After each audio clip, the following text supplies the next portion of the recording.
રાજ્યમાં કમોસમી વરસાદથી ખેડૂતના હાલ બેહાલ થયા છે. ભારે વરસાદને કારણે રાજ્યના મોટા ભાગના ખેડૂતોનો પાક નિષ્ફળ ગયો છે. ત્યારે જેતપુરના થાણા ગાલોડ ગામના મહેશ સાવલિયા નામના ખેડૂતનો ડુંગળીનો પાક બરબાદ થયો છે.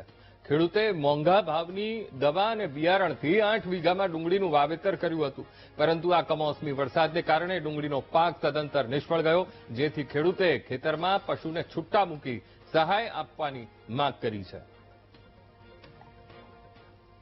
આજે મારે 7 થી 8 વીઘાની આ નાસિક ડુંગળી હતી. એના માટે 8 થી 10 દિવસથી આની માટે કમોસમી સતત વરસાદને કારણે આ મારો ડુંગળીનો નાશ આખો સંપૂર્ણપણે નાશ થઈ ગયો છે. નાશ થઈ ગયો પણ આમાં અમારે કોઈ આવકને નામે અત્યારે કોઈ વસ્તુ છે નહીં. અને પ્લસ બીજા નંબરમાં મેં આમાં 17 થી 18,000નો વીઘે મિનિમમ ખર્ચો કર્યો. ટૂંકમાં ખર્ચો કર્યો. અમારી મજૂરી આ હતી એ તો અમે કોઈ વસ્તુ અમે ગણતા નથી. એટલે જેથી કરીને આમાં સંપૂર્ણ નાશ થઈ ગયેલો પાક છે. તેથી મેં અમારા ગામના માલધારી એના માટે આ ખેતર તો 8 વીઘામાં ડુંગળીનો પાકનું વાવેતર એ જેતપુરના એ ખેડૂતે લીધું હતું, પણ આ પાક કમોસમી વરસાદને કારણે સદંતર એ નિષ્ફળ ગયો છે, પાક બળી ગયો છે. હવે જેના કારણે અલગ જ પ્રકારનો ખેડૂતે વિરોધ કર્યો અને સાથે સાથે માંગ પણ કરી છે કે તાત્કાલિક સહાય ચૂકવવામાં આવે. તો પશુઓને પોતાના ખેતરમાં છૂટા મૂકી દીધા હતા ચરવા માટે, અને આ સાથે સહાય પેકેજની પણ માંગ કરી છે. તો જેતપુર પાસેનું આ ગામ રાજ્યમાં એક તરફ કમોસમી વરસાદનો માર, ખેડૂતોના હાલ બેહાલ થઈ ગયા છે, ખેડૂતની કફોડી સ્થિતિ છે, અને ભારે વરસાદથી રાજ્યના મોટા ભાગના ખેડૂતોને પાકમાં નુકસાની ગઈ છે. ત્યારે જેતપુરનું આ થાણા ગાલોડ ગામ કે જ્યાંના એક મહેશ સાવલિયા નામના ખેડૂત છે કે જેમનો ડુંગળીનો પાક આખો બરબાદ થઈ ગયો છે.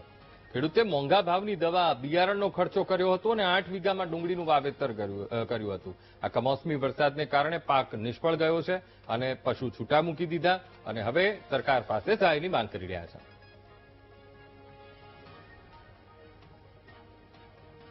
રાજ્ય સરકાર આજે કમોસમી વરસાદથી થયેલા નુકસાન માટે સહાય પેકેજ જાહેર કરશે.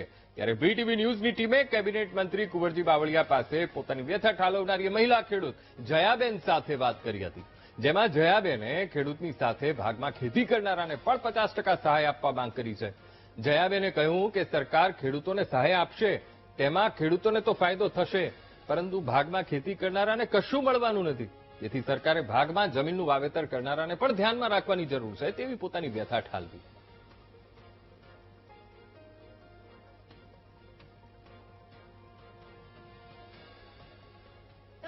મળશે પણ આ વાવવા રાખે ભાગ્યાનું કાંઈ નહીં. ભાગ્યાને દેવું જ હશે સરકારને.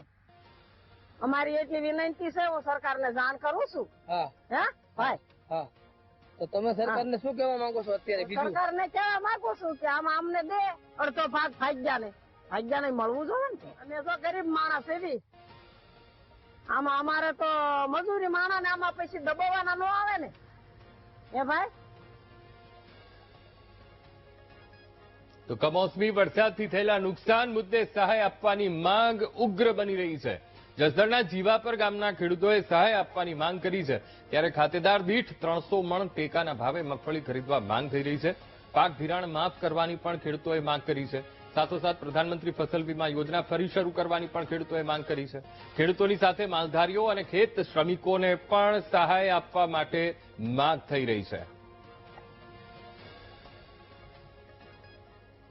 સાહેબ, આજે જે ખેડૂત ઉપર જે માઠી પડી છે, જે કમોસમી વરસાદ આવ્યો એના હિસાબે ખેડૂતોને ઘણું બધું નુકસાન થયું છે, જેના કોઈ આંકડા ન કહીએ કે એવડું મોટું નુકસાન થયું છે. તો આ નુકસાનને પહોંચી વળવા માટે અને આજે જે રાહત પેકેજ બહાર પડવાનું છે એવું અમે સાંભળ્યું છે. તો અમે સવારના પોરમાં રામજી મંદિર આવી ભગવાનને પ્રાર્થના કરીએ કે ખેડૂતના હિતમાં બહુ મોટું એક જાહેર પેકેજ બહાર પડે, ખેડૂત ખરેખર ખુશ થાય. અને ખેડૂત અંતરથી અને ભગવાનને પ્રાર્થના કરીએ કે સરકારનો તિજોરી આજે એના તમામ દ્વાર ખુલી જાય અને ખેડૂત ખુશ થઈ જાય એવું રાહત પેકેજ બહાર પડે એવી અમે પ્રાર્થના કરવા આવીએ. ખેડૂતોને ખરેખર જે નુકસાન થયું છે એ વાસ્તવિક પરિસ્થિતિ પ્રમાણે ખેડૂતોને વળતર મળવું જોઈએ.